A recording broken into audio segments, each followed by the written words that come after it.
Today we're going shoulder internal rotation, pails and rails from this position.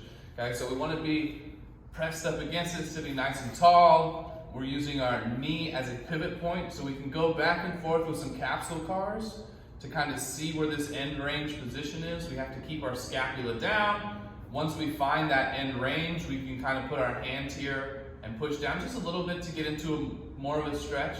Again, now we're doing internal rotation, so we want to feel this stuff in here. Okay, we got to make sure our scapula is down. We don't see any of this when we're pushing down. We're just trying to find that stretch.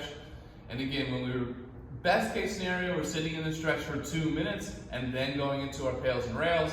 In this video, we're not. We're just going to try to find this stretch for a couple of seconds. If you want to take the 2 minutes, press pause and get going right here. But again, starting to feel it just a little bit in here. Some of you might have more internal rotation than I do. I don't have a lot. It's a weak point of mine.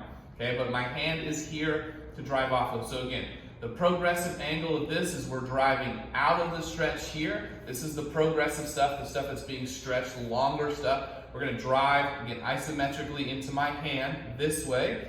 And then for the rails effort, the regressive tissue, the stuff that's shorter, is going to be here. I'm going to let go of my hand and try to drive farther into the stretch.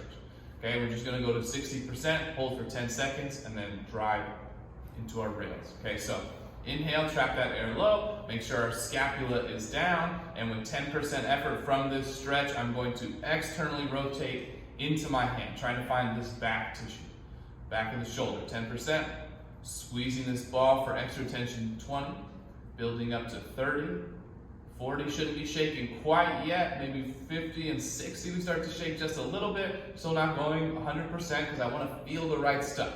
Okay, for 8, 7, 6, driving, got to make sure our hands pushing down so that we're not driving out of the stretch. It's an isometric, hold for 3, 2, 1. Now rails, movement here, we're driving down, we're feeling this tissue here, the regressive tissue. My hand isn't here because we're just using this shoulder to drive down. For our rails effort for 6, 5, 4, 3, 2, 1, relax the shoulder, set my hand down. I might have a little bit more space here. Now you see that. That's the whole point of this movement here. So we're trying to gain more space, capacity in the shoulder. That's one round. We probably want to do 2 to 3 before we move on to the next side.